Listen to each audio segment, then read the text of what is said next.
देख रहे हैं लाइव न्यूज। मैं अभी अररिया जिला में हूं और अररिया जिला के नकुनमा गांव में हूं।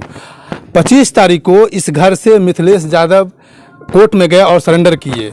आरती और छोटू का जो लव अफेयर्स है, एक आरती और छोटू का लव अफेयर्स में जो गलत डिसीजन लिया गया आरती के द्वारा या ये छोटू के द्वारा या आरती के फादर के द्वारा, उस प्रेम प्रसंग में कितने घर बर्बाद हुए, उस घर बर्बाद होने पर मैं चर्चा करने के लिए आया हूँ।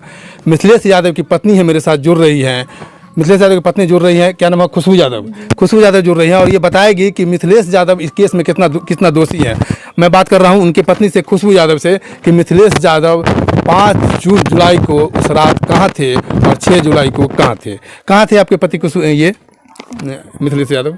5 तारीख को कहां थे? यहीं थे, 5 तारीख यहीं थे जी। तो ये आरती कैसे आपके पति को फंसाई हुई? ये आरती मेरा भाई फोन किया बड़े सवेरे 6-7 बजे, रविकांत जी फोन किया कि मुड़े जिया जी आइए यहाँ। तो ये मेरा कि भाभी और हमने में लड़ाई हुआ है, कि ननद भौजाई में लड़ाई हुआ है, आइए आप फैसला कर दीजिएगा। अच्छा, रविकांत फोन किया इनको, मिथिलेश जी को फोन किया कि आइए यहाँ पे भाभी और यही इसमें मीटर में हुआ है। बस यही तो बोला। तो बोले ठीक है। तो ये बोला 7 बजे यहाँ से निकलवे किया। 7 बजे वहाँ निकला तो सब लोग का झुंड था तो ये देखा झुंड होकर के और वहाँ से चले आया और कुछ नहीं बोला। इतने तो बात और कुछ नहीं किया। ये बहन मेरा दोषी बना करके फंसा दिया मेरा पति को, और मेरा बहन कितना मेरा दुश्मनी कर रहा है। हमने निर्दोष आदमी को फंसा दिया मेरा पति को सर।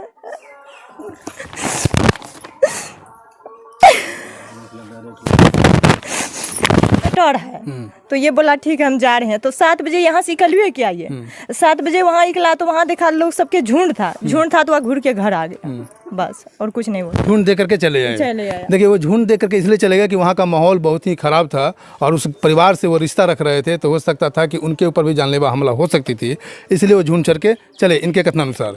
दूसरा नंबर ये है कि ये कह रहे हैं कि रात में मेरे साथ थे, और ये भी बोल रहे हैं कि रविकांत उनको फ़ोन करके बुलाता है कि ननद और भौजाई में झगड़ा हुआ है, इसलिए उनको बुलाया गया। कितना झूठ बरगलाया जा रहा है। मीडिया में ये चलाया जा रहा है खबर कि उनकी शादी विवाह को लेकर के उनको बुलाया जा रहा था। तो ये बताइए, और आरती जो है, आरती से आप लोग का क्या रिश्ता है, कैसा रिलेशन है? एक तो बहन तो है ही, एक होता क्या है कि जब बहुत प्रेम करता था मेरे साथ, कहीं नहीं उससे झगड़ा होता था। अच्छा। मेरे साथ बहुत प्रेम रहता था उसके साथ, कहियो नहीं लड़ा हुआ था मुझे उसके साथ में। यहाँ रही भी थी मेरे साथ में, इतना अच्छा से बहन अधिक करे, ये लगता कि बहन नहीं था, इतना प्रेम था उसमें। तो ये लव अफेयर्स के बारे में आपको कभी चर्चा कर रही थी वो? नहीं सर, कहीं भी नहीं पर चर्चा की है। आपसे कोई चर्चा नहीं सर। देखिए, शायद आरती अपने परिवार से या अपने पिता या भाई से ना कह करके अपने दीदी से भी कहती या अपने बहन से भी कहती। ये मैं जब उनसे बात किया कुंदन यादव से, तो उन्होंने भी कहा कि मेरे से बात कोई नहीं हुई है। अगर शायद इनसे भी चर्चा करते तो ये लोग अपने घर अपने पारिवारिक स्तर पर बात करके ये मामला इतना ख़राब नहीं होता, हो सकता था शादी ब्याह करा दिया जाता, लेकिन ये मामला इतना नहीं पकड़ता। तो ये मिथिलेश जिनका अपने पति के जो नाम लिए परसों सरेंडर किए, वो जी, उनके ऊपर धमकी भी आ रहा था, पुलिस का भी जी सर, प्रशासन वो आया कि बोला कि आप ही को ले जाएंगे, नहीं तो हसामी को जमा कर दीजिए। बोले ठीक है, 2 दिन का समय दीजिए, हम हसामी को जमा कर देते हैं। बस 2 दिन के बाद समय दिया और सोमवार को जाकर के यहाँ जमा कर दिया। जब ये घटना घटी उससे पहले मिथिलेश यादव वहाँ कभी गए थे? नहीं सर। कितना दिन गया हुआ है ससुराल? 2 साल से छोड़ दिए थे ये। अच्छा, 2 साल से ससुराल गए ही नहीं थे? नहीं सर। और आरती से कभी बातचीत नहीं किए थे वो। कितने दिन से बातचीत नहीं किए थे? वही बोले 2 साल से वह बातचीत नहीं करते थे, हमसे बातें नहीं करते थे। तो 2 साल से आपकी किससे, आरती मिथिलेश जी से बातचीत नहीं हो रही थी या आपसे भी? नहीं सर। आपसे भी बातचीत नहीं सर। आरती की बात आपकी 2 साल से नहीं हो रही थी? नहीं सर। और मिथिलेश जी से भी नहीं हो रही थी? नहीं सर। और 2 साल से ये ससुराल गए भी नहीं थे? नहीं सर।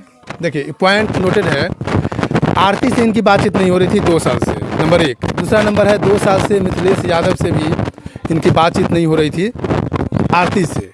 अब 2 साल से बातचीत नहीं हो रही है, और 2 साल से बातचीत नहीं होने के बावजूद उमेश यादव के द्वारा केस में नाम दिया जाता है। उमेश यादव को कन्विंस किया गया होगा आरती यादव के थ्रू कि मेरे जीजा भी इसमें इन्वॉल्व थे। वो डेली मजदूरी करके काम करके अपने घर परिवार को चलाते हैं, लेकिन एक केस में फंसने के बाद उस परिवार का क्या हालात होगा सो आप खुद अंदाज़ा लगा सकते हैं। आपके कितने बच्चे हैं? 2। लड़का या लड़की? जी दोनों लड़का हैं? नहीं, एक तो लड़का एक लड़की। कितने किस क्लास में पढ़ते हैं सब? नर्सरी में है। और आपके मतलब घर का चलाने वाला जो जिम्मेदारी तो किन किन मतलब घर भरण पोषण कौन करते हैं? मतलब घर ससुर? पर जी सर। ससुर। आपके ये हस्बैंड कितने भाई हैं? 2 भाई हैं। ये बड़े थे या छोटे थे? बड़े हैं। बड़े थे। जी। मतलब साफ साफ है कि मिथिलेश यादव 5 तारीख को यहीं थे। 6 तारीख को जब फ़ोन आया कि झगड़ा हो गया तब यहाँ से गए वो। जब वहाँ पर देखे कि भीड़ भड़क्का है, झगड़ा है, तो वहाँ से वापस आ गए। ये फैक्ट है, इनके द्वारा कहा हुआ ये फैक्ट है। अब मैं आगे के भी बात करूँगा, आगे भी चर्चा करूँगा, यहाँ के लोगों से भी बात करूँगा, लोगों की बात करूँगा। मैं शंभू कुमार, कैमरामैन यशोधर्मा के साथ, लाइव न्यूज़ अररिया। अगर मेरे चैनल को लाइक और सब्सक्राइब नहीं किए हैं तो लाइक करें, सब्सक्राइब करें। Thank you.